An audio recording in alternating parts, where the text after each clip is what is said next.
أما بعد فقد قال الله تبارك وتعالى في كلامه المجيد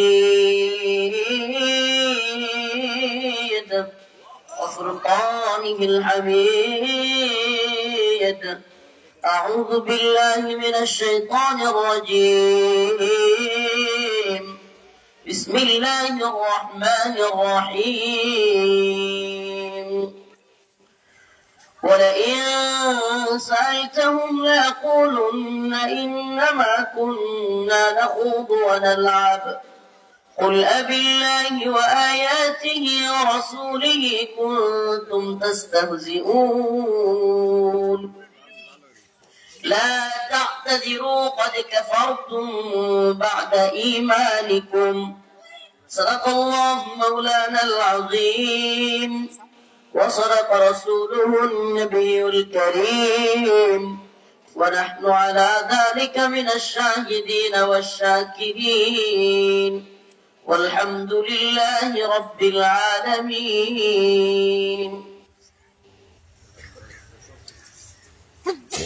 ঐতিহ্যবাহী জামিয়া ইসলামিয়া জারিয়া নাটিরকুনা জারিয়া পূর্বধলা নেত্রকোনায় উদ্যোগে আয়োজিত 107তম বার্ষিক ইসলামী মহাসম্মেলন। আজকের এই প্রোগ্রামে উপস্থিত আছেন সভাপতি হিসেবে শেখুল হাদিস হযরতুল আল্লাম আল্লামা ইমদাদুল হক দামাত বরকাতুহুম শাইখে বালিয়া, সহসভাপতি মুর্শিদে কামেল হযরত মাওলানা আল্লামা আব্দুর রহমান হাফিজ জি দামাত বরকাতুহুম সাহেব মোমেন শাহী। আসলে এই বড় বড় উলামায়ে কেরামের শানে আল্লামাটা লাগাইলে শুনতে একটু ভালো লাগে, মনে হয় বুজুর্গ মানুষ। আমরা ছোট মানুষ, গুনাহগার মানুষ, এমনও যেমনি মন চাই চলি। আমগর নামের আল্লামা বললে নিজের মধ্যে কিছুটা আউযুবিল্লাহি মিনাশ শাইতানির রাজিম কিছুটা মনের মধ্যে খটকা লাগে, মনের মধ্যে কিছুটা ধাক্কাও লাগে যে হয় বেশি হয়ে যাইতেছে কিনা। তবে হুজুর যেহেতু বলছে আল্লাহ যদি তার খাঁটি বান্দা, আল্লামা মানে হলো আল্লাহর খাস বান্দা, তো যদি আল্লাহ তাআলা কবুল করেন তা আল্লাহর কাছে খাস বান্দা হইতেও পারি। আল্লাহ তাআলা চাইলে সকলে দোয়া করবেন আল্লাহ তাআলার জন্য তার খাস বান্দা, আল্লাহর খুব কাছের বান্দা হিসেবে কবুল করেন। সকলে বলেন আমিন।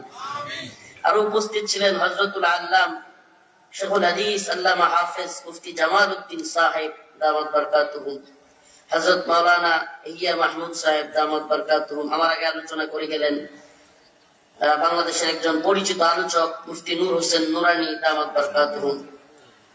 আমি দেখে গেছিলাম, আমি 9টার দিকে আসছিলাম একবার, আপনারা হয়তো জানেন না, মঞ্চে যারা আছেন বা প্যান্ডেলে যারা আছেন, ছিলাম ভিতরে আধা ঘন্টার মতো।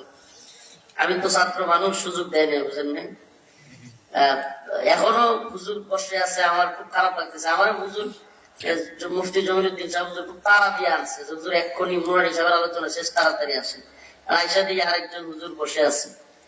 আমি আসলে কালকে মাগুরা সফর, মানে এই জন্য একটু ঘুমাইতে হবে, হুজুরের কষ্ট দিতেছি, হুজুর মাফ করবেন। এটা আমার এলাকা, আমি অল্প কথা বলে হুজুরের জন্য ছেড়ে দিব। ইনশাআল্লাহ হুজুর আলোচনা করবে, মনোযোগ দিয়ে শুনবেন। তারপরে মুফতি রিজওয়ান রফিকি ভাই আছে, মাশাআল্লাহ খুব ভালো আলোচনা করে। ইসমাইল সিরাজে সাহেব আছেন। তো আসলে আমি এই জারিয়ার ছাত্র।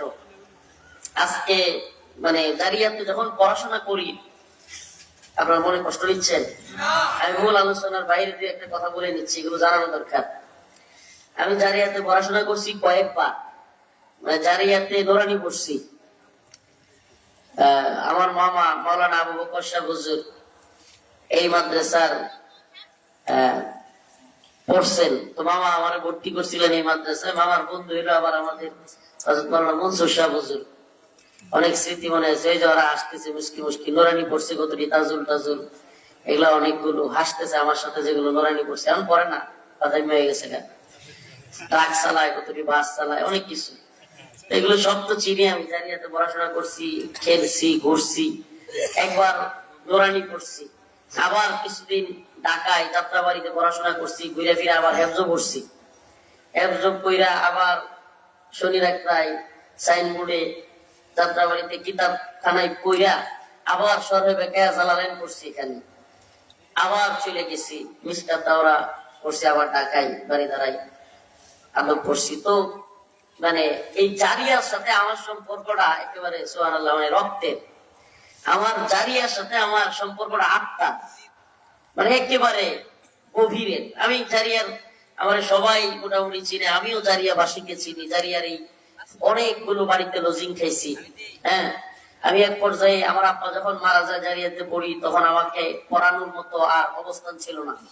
আমার আম্মা একা মানুষ কেমনে পড়াবেন, আমাদের ভাইয়েরাও তখন খরচ দেওয়ার মতো সামর্থ্য ছিল না। তখন জারিয়া থেকে নিয়ে যাবে, তখন আমাদের এক উস্তাদ ছিলেন জারিয়া মুরব্বী হুজুর, ওই রেল স্টেশনের সাথে বাড়ি। মুরব্বী হুজুর, হুজুর আছে কিনা জানি না, হুজুর ইন্তেকাল করছে, আল্লাহ তার কবরকে জান্নাতের বাগান বানায় দিই। আম্মা আসছে জারিয়া থেকে নিয়ে যাবে, পড়াশোনা বন্ধ, মানে আব্বা নাই, এই 17-18 দিন হয়েছে আব্বা মারা গেছে, এখন আর মানে লজিং এর ব্যবস্থা হচ্ছে না। তো আল্লাহর বান্দা কারিশা হুজুর এখনো আছে, সেই কারিশা হুজুর আমার নিয়ে একবারে লজিং দিছিল এই এখানে ইমাম মুয়াজ্জিন সাহেব। এগুলো আমার এখনো স্মরণ আছে। আর পরে লজিং আবার বাতিল হয়ে গেছে, উনি যে ঘরে দিছিল ওনারা আবার গোরাশাল চলে গেছে। তো গোরাশাল যাওয়ার পরে কারিশা হুজুর যখন এই মুরব্বী হুজুর যখন দেখলেন যে রফিক তো চলে যাবে, আলহামদুলিল্লাহ ছোটবেলা থেকে সকলের আদরের ছিলাম, খুব প্রিয় ছিলাম। হুজুর বললেন যে আমার আম্মারে যে আপনার নেওয়ার দরকার নাই, আমার ছেলে আমার ঘরে খাবে। তো এভাবেই আলহামদুলিল্লাহ একটা পর্যায়ে বাবা না থাকা অবস্থায়ও পড়াশোনা করা হয়েছে। তো এই স্মৃতিগুলো আসলে এখনো হাসে যে এর মধ্যে এই পুকুরে কত গোসল করছি, সাঁতরাইছি। এই পুকুরের মাঝখানে একটা 2টা বাঁশ দিয়ে খাবার দিত, আমরা সাঁতরায় সাঁতরায় ওখানে গিয়ে ওগুলো ধরতাম। মানে কত উস্তাদদের কথা আমাদের স্মরণ হয়ে যায়। আপনারা কষ্ট নিচ্ছেন? এই মাদ্রাসার অনেক উস্তাদদের কথা আমাদের স্মরণ হয়ে যায় যারা এখন নাই। যে সমস্ত উস্তাদদের কাছে আমরা পড়াশোনা করছি, অনেক হুজুররা পুরাতন উস্তাদরা এখানে নাই। আর এই মাদ্রাসাটার প্রতি আপনারা বিশেষ করে খেয়াল রাখবেন, কোন দুশ্মনের দুশ্মনী যেন এই মাদ্রাসার দিকে না পড়ে, কোন দুষ্কৃতির কারণে যেন মাদ্রাসাটার ক্ষতি না হয়। এটা একটা প্রাচীন প্রতিষ্ঠান, 107 বছর। এটা বাংলাদেশে যদি লিস্ট করা হয় কয়েকটা প্রতিষ্ঠানের মধ্যে একটা হবে যেটা 100 বছরের উপরে, 100 বছরের উপরের একটা প্রতিষ্ঠান। আল্লাহ তাআলা এই জামিয়াকে কবুল আর মঞ্জুর করুক, বলেন আমিন। এই জামিয়ার উস্তাদ ছাত্রকে কবুল করুক, বলেন আমিন। বিভিন্ন সরকারের সময়ে সরকারের দালালি সিটারি সামসামি করা লোকদের থেকে আল্লাহ আমাদেরকে এই জামিয়াকে হেফাজত করুক, বলেন আমিন। হকের জান্ডা নিয়ে চলবার মতো হিম্মত আমাদেরকে দান করুক, বলেন আমিন। তো আমি যে আয়াতে কারিমা তিলাওয়াত করেছি, আজকে কিছু কথা বলবো আপনাদের সামনে সূরাতুত তাওবার 65 এবং 64। এই আয়াতগুলোর আলোচনা খুব জরুরি হয়ে পড়ছে বিশেষ কিছু কারণে। আমি আরেকটা কথা বলি নেই, আমি এলাকার সন্তান, আমি হুজুর মানুষ, মানে ওয়াজ করি, ওয়াজের লাইনের লোক। কিন্তু যদি কেউ মনে করেন যে জারিয়ার দিকে ইচ্ছা মতো যেটা মন চায় এটা করবেন, জারিয়া মাদ্রাসাকে কিংবা বিগত সালেম সরকারের কোন দূষণ যদি জারিয়া মাদ্রাসা নিয়ে উল্টা পাল্টা করবার চিন্তা করেন, আমি কিন্তু আছি ইনশাআল্লাহ। এতটুকু বললাম যে জনগণকে নিয়ে এমন পেদানি দেওয়া হবে যে জারিয়ায় থাকা আপনার জন্য মুশকিল হয়ে যাবে। আপনি কে এটা দেখবার সময় আমাদের নেই।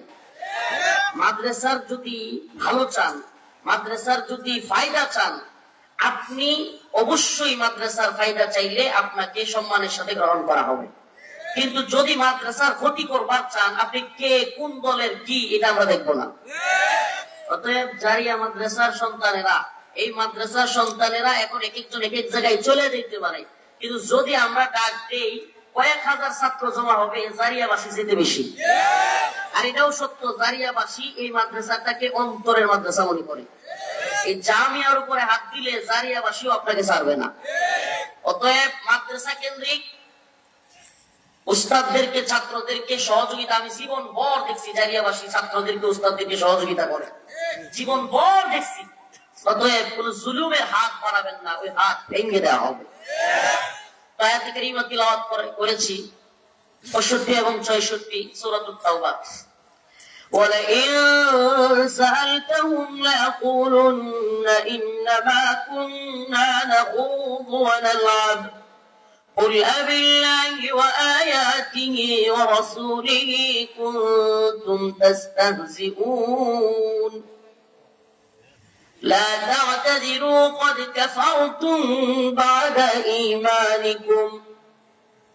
প্রিয় উপস্থিতি, দীর্ঘ রাত হয়ে গেছে, আমি আলোচনার একবারে টু দা পয়েন্ট ঢুকে যাচ্ছি যে এই আয়াত নাজিল হওয়ার প্রেক্ষাপটটা কি ছিল, আজকে বর্তমান প্রেক্ষাপটের সাথে এটা গুরুত্ব কতটুকু কিংবা সামঞ্জস্য কতটুকু, এটা বুঝাই দিয়ে আমি আলোচনা শেষ করবো ইনশাআল্লাহ। আমরা বর্তমান সমাজে অনেকে দেখি, অনেক সময় এমন কিছু লোক আছে যারা খুব জঘন্য কাজ করে, কিন্তু যখন তাকে ধরা হয়, যখন তাকে পাকড়াও করা হয়, তখন বলে আমরা দুষ্টামি করতেছিলাম। নাউজুবিল্লাহ, বলে কি বলে না? অনেক চোর আছে, চোর সমাজের মধ্যে পরিচিত, আপনি সিনিয়র তারা চুরি করে। এই চোর করে কি 10-12 জন একসাথে থাকলে হঠাৎ করে একজনের মোবাইল নাই, খুঁজতেছেন, তার কাছে পায়ে লাগবেন, তখন সে বলবে আমি তো মজা করতেছিলাম, দুষ্টামি করতেছিলাম। আর সেরা নাই, তৈরা লাইলে মজা করতেছিলাম, গাছের ফল পাইরা দিয়েছে, সে কিরে কি করস পারে মানে দেখতেছিলাম। এমনও কিছু বদমাইশ লম্পট আছে, নাউজুবিল্লাহ, রাতের গভীরে আমাদের মা বোনদের দরজায় গিয়া টুকা মারে। যেদিন আমাদের ভাই কিংবা আশেপাশের পুরুষ মানুষ ঘরে না থাকে, এমন কিছু লম্পট আছে যারা ঘরের মধ্যে গিয়া টুকা মারে। টুকা মাইরা ওই মহিলার সতীত্ব বা ওই মহিলা সৎ কিনা পরীক্ষা করে, যদি দরজা খুলে দেয় তাকে স্বাগত জানায়, তাহলে তো নাউজুবিল্লাহ সে এই চিন্তা ভাবনায় ঘরে ঢুকে। আর যদি কোনো মা কোনো বোন যদি জুতা নিয়ে কয় এই বদমাইশ তুই এনে কি লেগা, তখন কয় ভাবি দুষ্টামি করতেছি। আছে না নাই? এটা শুধু এই জামানায় ছিল এমন না, খারাপ কাজ করার পরে আমি দুষ্টামি করতেছিলাম, মজার চলে করে ফেলছি, এগুলো বলার লোক আগেও ছিল, আল্লাহ রাসূলের যুগে, সাহাবায়ে কেরামের যুগেও ছিল। এক লোক তাবুকের যুদ্ধে, আজকে যে আয়াত তিলাওয়াত করছি এটা শানে নজুলটা একটু বলি। তাবুকের যুদ্ধের সময় এক লোক, কোরআন তিলাওয়াত হচ্ছে, কোরআনের আলোচনা হচ্ছে, এমন এক মজমায় আরেকজনের সাথে বলতেছে এই কোরআন তিলাওয়াতকারীরা, এই কোরআন পাঠকারীরা হলো মিথ্যুক। নাউজুবিল্লাহ, মানে যারা কোরআন পাঠ করে আল্লাহ রাসূল সাহাবায়ে কেরাম, তাদেরকে বলতেছে মিথ্যুক, তাদেরকে বলতেছে বেকুব, তাদেরকে বলতেছে ভীতু কাপুরুষ। নাউজুবিল্লাহ মিন যালিক। তখনই এই আয়াত নাযিল হয়েছে। আল্লাহ পাক তার রাসূলকে জানায়া দিচ্ছেন যে যেই লোকগুলো এই সমস্ত কথাবার্তা বলে, এদের অন্তরের অবস্থা এক, মুখের অবস্থা আরেক। এটা কেমনে? যখন এই আয়াত নাযিল হলো, ওয়ালা ইনসালতাহুম লা ইয়াকুলুন্না ইন্নামা কুন্না নাখুদু ওয়া নালআব কুল আবিল্লাহি ওয়া আয়াতিহি ওয়া রাসূলিহি কুনতুম তাস্তাহজিউন। আল্লাহ রাসূল সাল্লাল্লাহু আলাইহি ওয়াসাল্লামকে আল্লাহ পাক জানায়া দিলেন যে আপনি যখন তাদেরকে জিজ্ঞেস করবেন কোরআন তিলাওয়াত পাঠকারীকে কেন তুমি মিথ্যুক বললা, কেন তুমি কোরআন পাঠকারীকে পেটুক বললা, কেন তুমি কোরআন পাঠকারীকে কাপুরুষ বললা, তখন তারা বলবে লা ইয়াকুলুন্না ইন্নামা কুন্না নাখুদু ওয়া নালআব।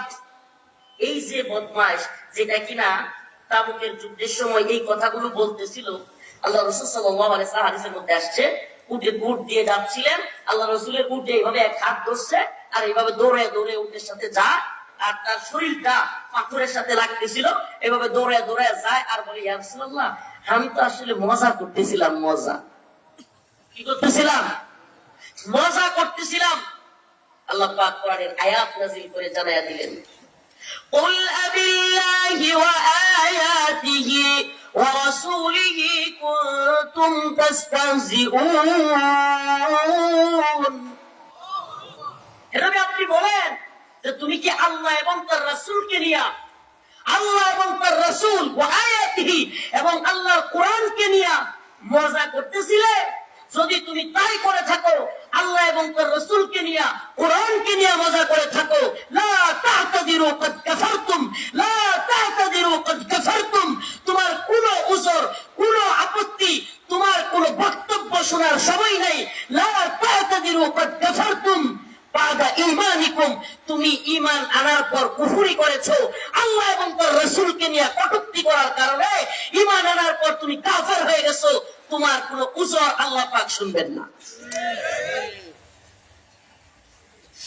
আমাদের সমাজেও কিছু আউলা বাউলারা খুব বাড়ছে, এরাও আল্লাহ এবং তার রাসূলকে নিয়ে ইচ্ছা মতো গালমন্দ করে, ইচ্ছা মতো আল্লাহ এবং তার রাসূলকে নিয়ে কটূক্তি করে, আল্লাহ এবং তার রাসূলকে, কোরআনকে হেয় প্রতিপন্ন করে।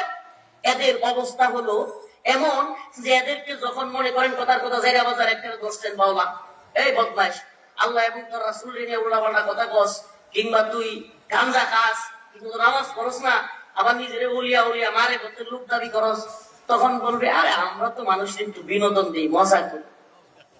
কি বলবে? মজা করি। আল্লাহ বলেন তুমি মজা করো। কুল আবিল্লাহি ওয়া আয়াতিহি ওয়া রাসূলিহি, আল্লাহ তার রাসূল এবং তার আয়াতকে নিয়ে মজা করো।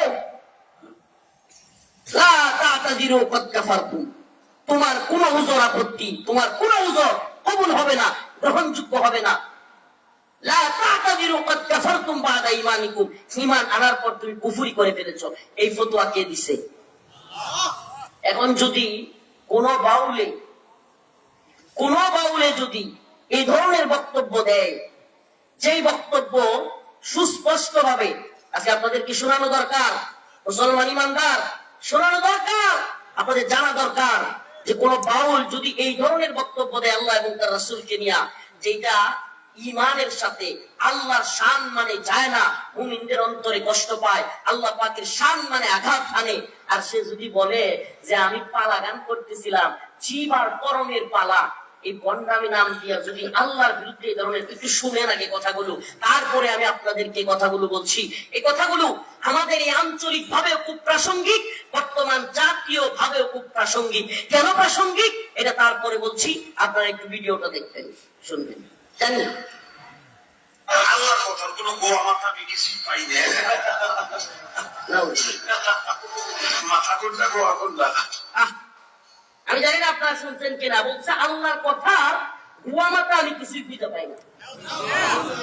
আবার বলেন নাউজুবিল্লাহ।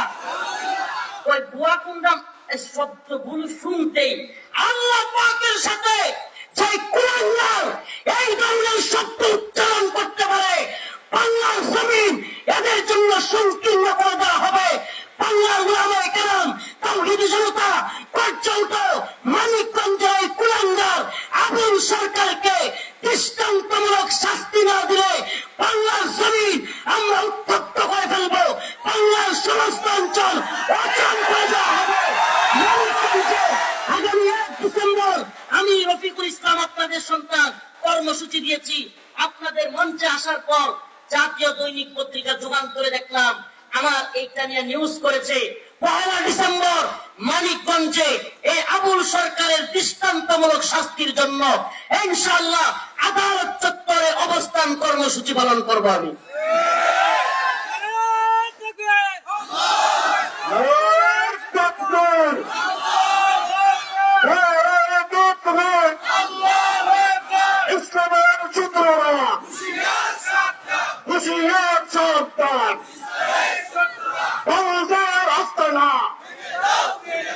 এই বাংলায় হবে না, বাংলার আস্তানা।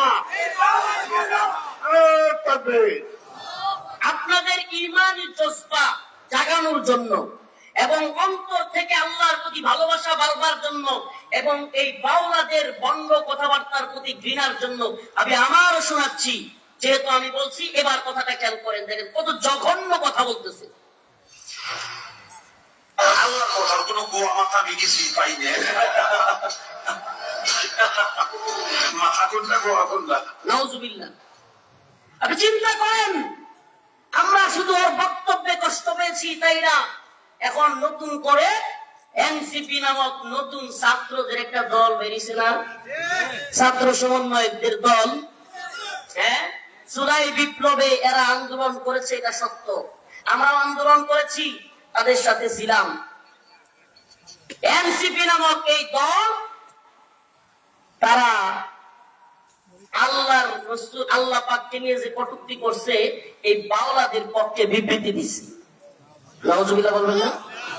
বাংলাদেশে নতুন এক মুরব্বী, স্বঘোষিত মুরব্বী, সে নিজের বর্তমানে শেখ হাসিনার পরে বাংলাদেশের মালিক মনে করা শুরু করছে। নাম হইল ফরহাদ মাজার। রাজনীতি সচেতন না যারা, এরা অনেকেই এর নাম ওনাকে চিনবেন না, জানবেন না। বর্তমানে কয়েকজন উপদেষ্টা এবং একাধিক সমন্বয়ক ছাত্র আন্দোলনের, এরা হলো তার মুরিদ।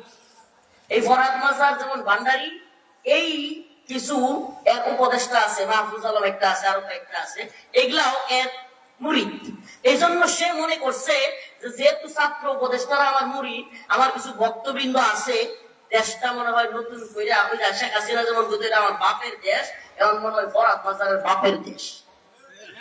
এই বদমাশ বলতেছে যে বাউল আবুল সরকারের গায়ে হাত দেওয়া মানে আমার গায়ে হাত দেওয়া, বাউল আবুল সরকারকে গ্রেফতার করা মানে আমাকে গ্রেফতার করা। চিন্তা করছে? মানে হলো আমাদের আঞ্চলিক ভাবে কিছু মুরব্বী থাকে, এরা দেখবেন যে মুরব্বী বলতে কিছু লোক থাকে, এই আপনার নেতা কিছু বাজারের মধ্যে মনে করেন একটা চুর ধরা পড়ছে, সব মানুষ এর জ্বালায় অতিষ্ঠ, প্রায় দিনই চুরি করে, দোকান থেকে এটা নাই হয়ে যায়, ওইটা নাই হয়ে যায়, বাড়ির থেকে ওইটা নাই হয়ে যায়। এখন অনেকদিন পরে পাবলিক ওই চুরের ধরছে, সারিয়া বাজারে পাবলিক ওই চুরের ধরলে সম্মিলিত ভাবে সব পাবলিক খেপা পিটানি দিবে না? হঠাৎ করে কিছু লোক মুরব্বী ঘুষে একজন মনে করেন এসে, যদি কেউ ওর উপরে হাত দিবি, ওর গায়ে হাত দেওয়া মানে আমার গায়ে হাত দেওয়া, ওরে কিছু বললা এটা আমারে বলা। এই ধরনের কিছু বুইয়া খারাপ আছে না নাই?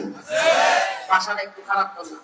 এই ফরহাদ মাজার বুইয়া বসে বিমূর্তি ধরছে, সে মনে করতেছে তার বাপ দাদার দেশ, এদেশের আলেম ওলামা তাওহীদি জনতা সব সহ্য করে, নেতামি বল এগুলো দেখতে পারে, কিন্তু যদি ওলামায়ে কেরাম তাওহীদি জনতাকে বলে যে এই লোক আল্লাহ এবং তার রাসূলের দুশমন, বাংলার জমিনে তার জায়গা হয় না। আমরা বলি সাবধান হয়ে যাও, এনসিপি সাবধান হয়ে যাও, তোমাদের সাথে আমরা আন্দোলন করেছি।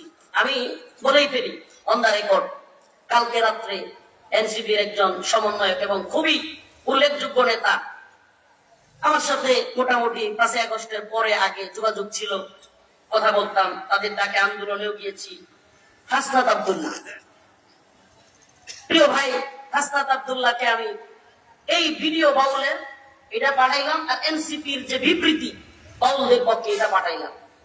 তখন সে আমার বলতেছে, হুজুর, আমি বলে ফেলতেছি, আমি কখনোই এই বিষয়গুলো বলি না, উনি বলতেছে, হুজুর আমরা হুজুর এনসিপি ইসলাম, ইসলামের পক্ষে, ইসলামপন্থী, কিন্তু পশ্চিমাদের কাছে কিংবা বহির্বিশ্বে আমাদেরকে জঙ্গিবাদী মৌলবাদী বোঝানোর জন্য আওয়ামী লীগ কিংবা অনেক গ্রুপ চেষ্টা করতেছে, এই জন্য আমরা কিছুটা এরকম। তবে আমরা এই বাউল আবুল সরকারের ভিডিও আমরা দেখি নাই। কি বলতেছে? বাউল আবুল সরকারের ভিডিও না দেখে বিবৃতিটা দিয়ে দিছে। আবুল সরকারের পক্ষে বিবৃতি দেয় নাই, বিবৃতিটা দিছে ওই যে আরো কিছু বাউলকে মারধর করা হয়েছে তাদের পক্ষে। আজকে আবার এই বিবৃতির পাল্টা বিবৃতি দিছে যে আমরা কোন ধর্মীয় উস্কানি বা ধর্মীয় আঘাত আনে এই ধরনের কাজের পক্ষে না, খেলা খাওয়ার পর। কিন্তু আমার কথা হলো, আপনি বক্তব্যরা শুনে বিবৃতি কিভাবে দিলেন? নাম্বার 1।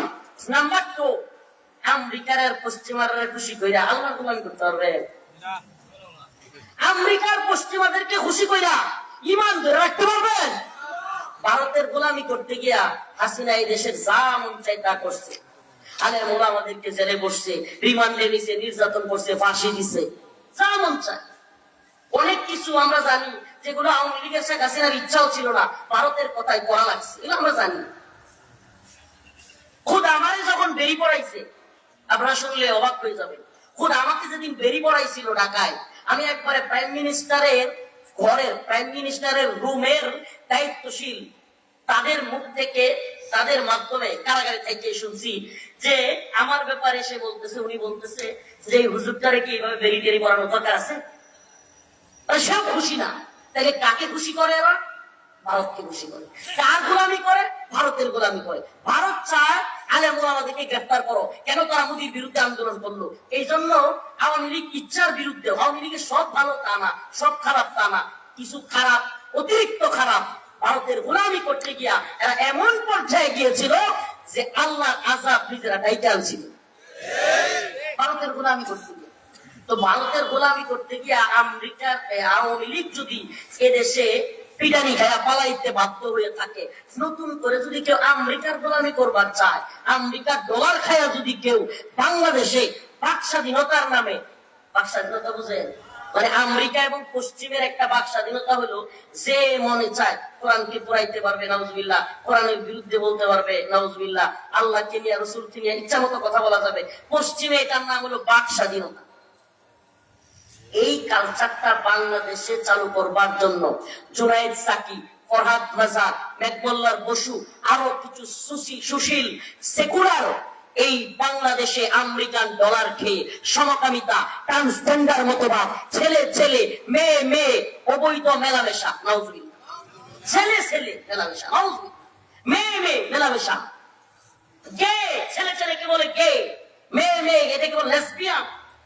এই সমস্ত কাজগুলোকে নরমালাইজ করবার জন্য এবং আল্লাহ এবং তার রাসূলকে গালি দেওয়া, মন চাইলে কটূক্তি করা, মন চাইলে ধর্ম পরিবর্তন করা, এই কাজগুলোকে নরমালাইজ করার জন্য এর একটা প্ল্যানিং নিয়ে আগাইতেছে। এই আবুল সরকারের বক্তব্যের পরেই মেঘমল্লার বসু, জুনায়েদ সাকি, ফরহাদ মাজার, বামপন্থীরা, মিডিয়া সব চাপা করছে তাদের পক্ষে।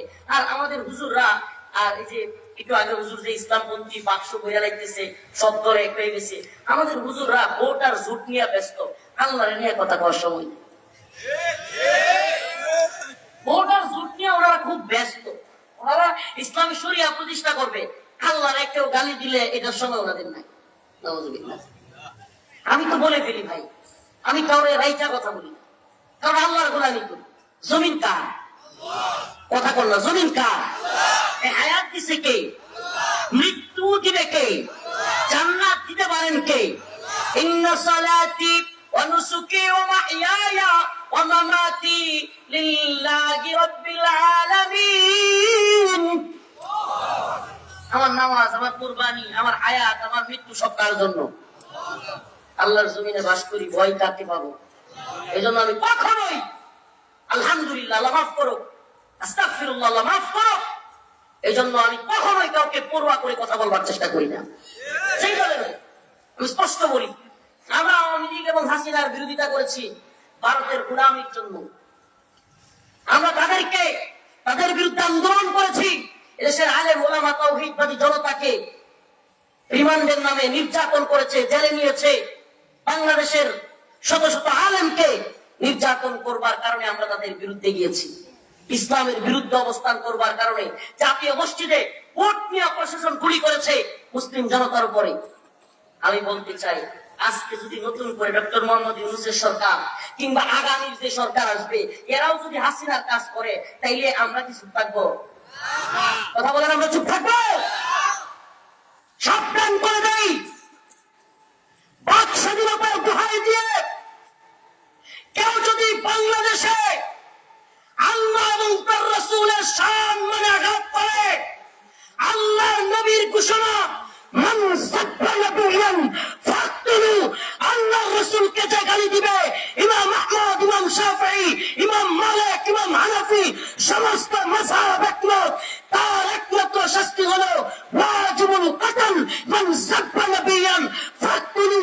তোরা যদি আল্লাহ এবং তার রাসূলকে গালি দেওয়া বাক স্বাধীনতা মনে করিস, তাদের কর্ম ফেলে দেওয়া আমাদের হাত স্বাধীনতা হয়ে যাবে।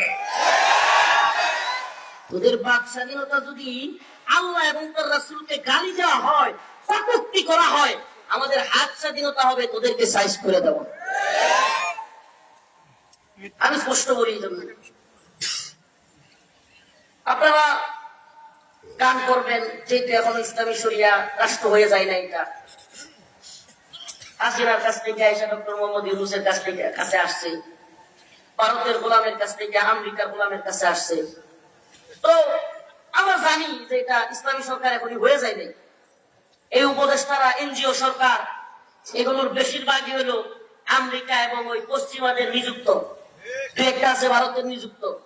তো আমরা তো ইসলামিক সরকার মনে করি না, এখনই মনে করি না যে সব কিছু এই ভাঙ্গা দিতে হবে, সব ঘুরাই দিতে হবে, এটা আমার পক্ষে না। কিন্তু একটা কথা বলি আপনাদেরকে, খুব সাবধান হয়ে যান। একটা কথা বলি, আপনারা পালা গান করবেন, বাউল গান করবেন, আমরা এখনই সব বন্ধ করে দিব, এই কথা বলবো না। কিন্তু যদি করতে চান, সাবধান, আল্লাহ এবং তার রাসূলকে নিয়ে, কোরআনকে নিয়ে, আলেম ওলামাদেরকে নিয়ে তাচ্ছিল্য করে বক্তব্য দিতে পারবেন। আমার কথা বুঝতেছেন? আমার কথা বুঝতেছেন? এই খাটুয়ারিতে হয়, আমার লেডিকান্দাতে হয়, পাগলবাড়ি। উরে বাবা, আল্লাহর ঘর মসজিদে জীবনে কোনদিন, এই পৃথিবীতে আল্লাহর ঘরের চাইতে উত্তম জায়গা আরো আছে? কথা বলেন, আরো আছে?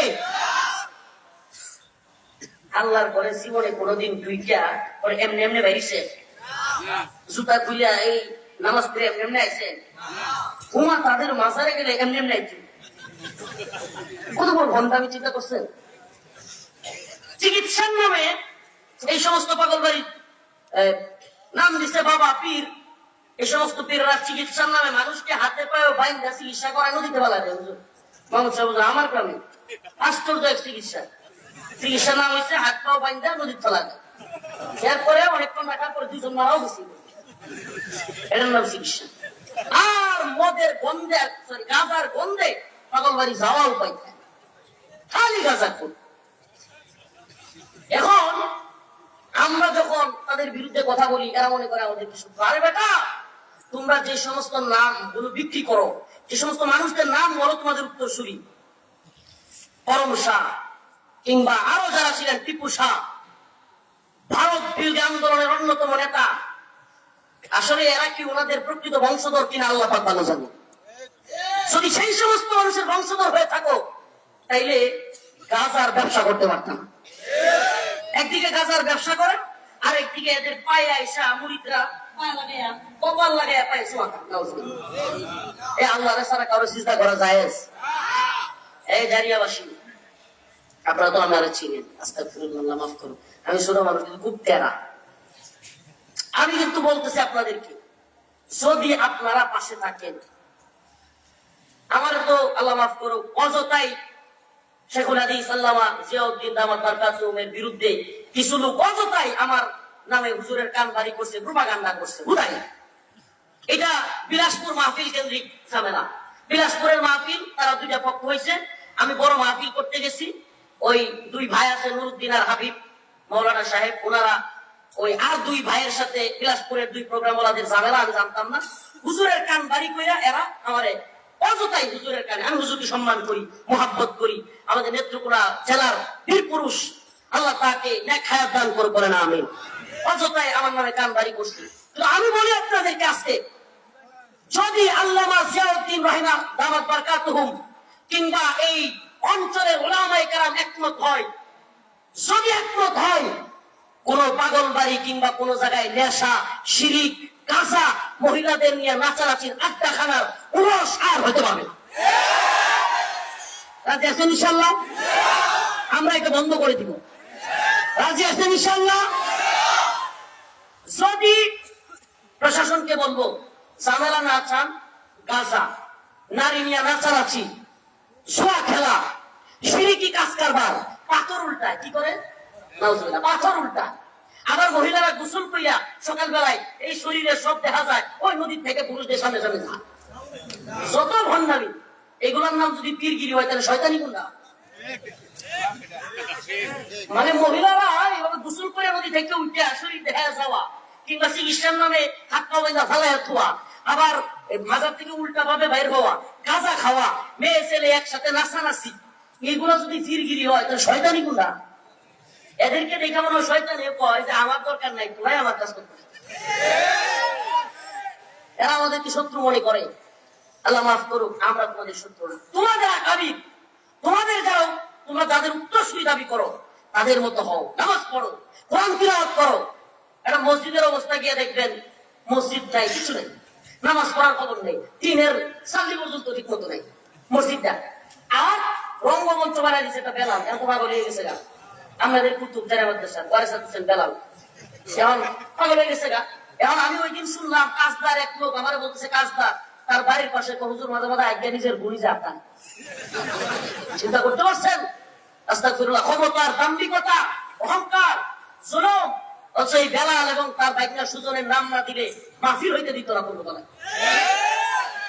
যদি আমি জীবনে কোনোদিন এদের কারো নাম দিয়ে মাহফিল করি নাই, সেটাও আবার যাই নাই। আমি জীবনে কোনোদিন আমার কোনো মাহফিল এদের দাওয়াতই দিই নাই। আলহামদুলিল্লাহ, তো এই জন্য আমার শত্রুর অভাব নাই। আরে শত্রু ওই ঘোড়ার টিমের মানুষ, শত্রু কি করতে পারবো? অফলিতাল ইনসান দাইফ, আল্লাহ বলছে মানুষ বড় দুর্বল, শক্তিশালী তো আল্লাহ। শক্তিশালী কে? আল্লাহু লা ইলাহা ইল্লা হুয়াল হাইয়ুল কাইয়্যুম। তুমি হাইয়ুল কাইয়্যুম। কুল আল্লাহুম্মা মালিকাল মুলক তুতিল মুলকা মান তাশা। সমস্ত ক্ষমতার মালিক কে? তাবারাকাল্লাযী বিয়াদিহিল মুলক। সমস্ত মুলকের মালিক কে? ওয়া হুয়া আলা কুল্লি শাইইন কাদির। সমস্ত শাইয়ের কাদির কে? হুয়াল আউয়াল ওয়াল আখির ওয়াল যাহির ওয়াল বাতিন। প্রথমে আল্লাহ, শেষে আল্লাহ, গোপনেও শক্তিশালী আল্লাহ, প্রকাশ্যেও শক্তিশালী আল্লাহ। আমরা তো আল্লাহর ক্ষমতায় বিশ্বাস করি, বেলায়ের ক্ষমতায় না। আমরা আল্লাহর ক্ষমতায় বিশ্বাস করি, হাসিনার ক্ষমতায় না। আমরা আল্লাহর ক্ষমতায় বিশ্বাস করি, ডক্টর ইউনূসের ক্ষমতায়। এই জন্য ডরাই গারে জানি হায়াত যতদিন আছে বাঁচবো, যতদিন নাই মরে যাবে। কিন্তু এই জমিনে পুরো বাতিল নাস্তিক মুরতাদ শয়তানদেরকে গলা উঁচায় চলতে বলুন। রাজি আছেন ইনশাআল্লাহ? এই জারিয়া সহ পূর্বদলার দুর্গাপুরের আশপাশের যুবকেরা তৈরি আছেন ইনশাআল্লাহ? আওয়াজ দে বেটা, তৈরি আছেন ইনশাআল্লাহ? যদি ডাক দেই হাজার হাজার যুবক একসাথে তৈরি আছো তো ইনশাআল্লাহ? আমরা এবার দেখাই দিব।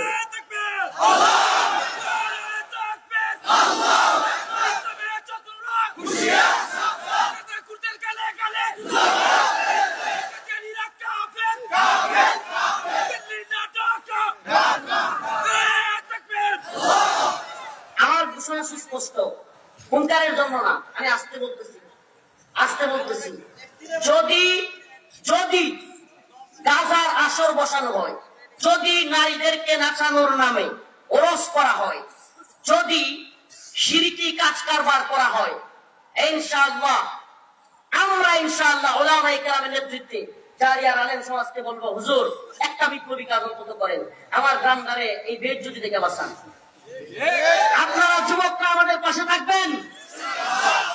আমরা বলি যে তোমরা যদি ভালো হইতে চাও, আমরা তোমাদের সাথে আছি, আমরা তোমাদের সাথে আছি, তোমরা ভালো কাজ করো। তোমরা তোমার আকাবি রাস্তা, টিপু শাহ, করম শাহ, তারা যে কাজ করতেন, ভালো কাজ করতেন, মানুষকে দাওয়াত দিতেন, দ্বীনের পথে চলাইতেন, ইংরেজ বিরোধী আন্দোলন করেছিলেন, তোমরা যদি ভালো হয়ে যাও, আমরাও তোমাদের সাথে আছি। আর যদি তোমরা অসৎ পথে টাকা ইনকাম করবার চিন্তা করে শিরকি বিদআতি কাজ কারবার করার চিন্তা করো, আমি প্রশাসনকে আগেও জানাইছি, এখনো বলতেছি, এইবার শীতের মৌসুমে পাগল বাড়িতে উড়স হইতে পারবে না।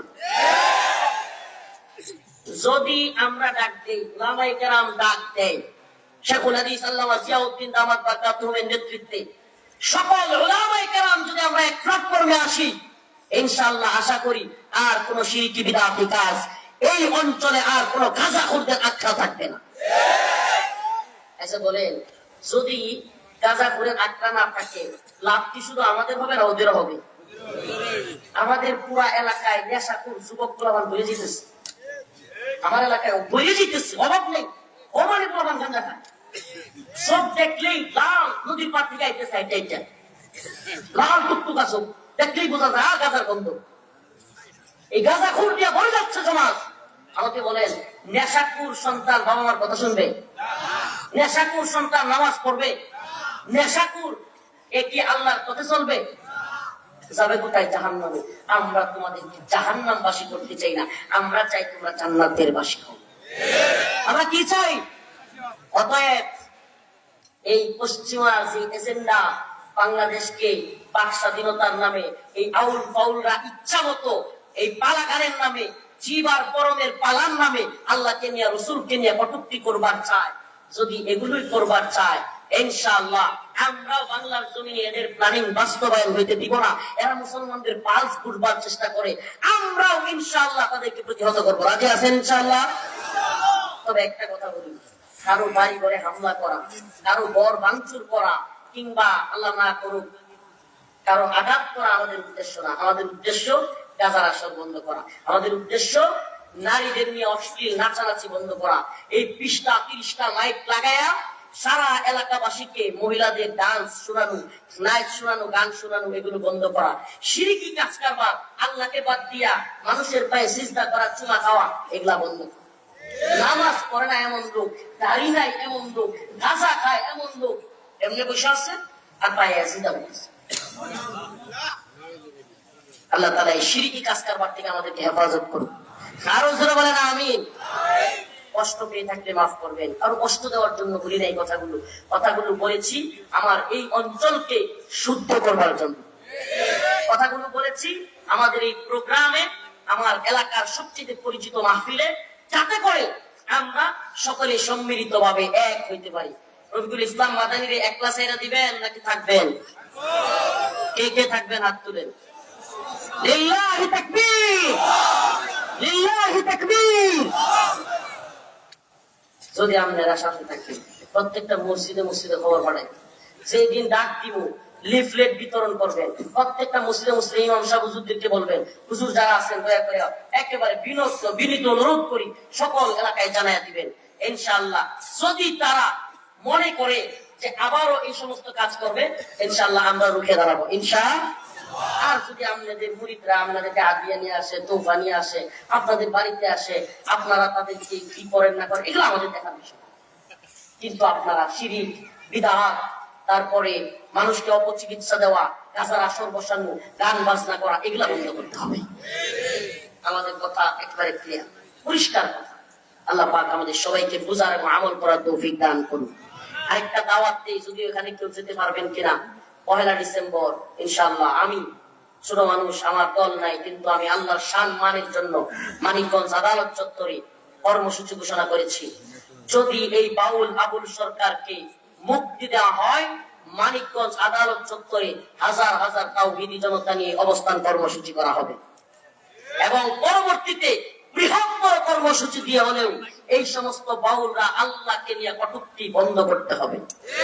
আল্লাহ পাক আমাদের সবাইকে নামাজি বানায়া দিক। আল্লাহ পাক আমাদের সবাইকে দিনদার পরেজগার মুত্তাকি বানায়া দিক। আল্লাহ পাক আমাদের সবাইকে একে অপরের বিপদে আপদে বালা মুসিবতে পাশে দাঁড়াবার তৌফিক দান করুন। وآخر دعوانا أن الحمد لله رب العالمين। السلام عليكم ورحمة الله। বসেন, হুজুর আছেন, তারপরে মুফতি রিজওয়ান রফিকি ভাই আছেন, আলোচনা করবেন। বসেন, আমি তো এলাকার ছেলে, আপনারা হুজুরদের কথা শুনেন। আসসালামু আলাইকুম। জাযাকুমুল্লাহু আহসানাল জাযা। ধন্যবাদ মাওলানা আবু ফজলুল ইসলাম।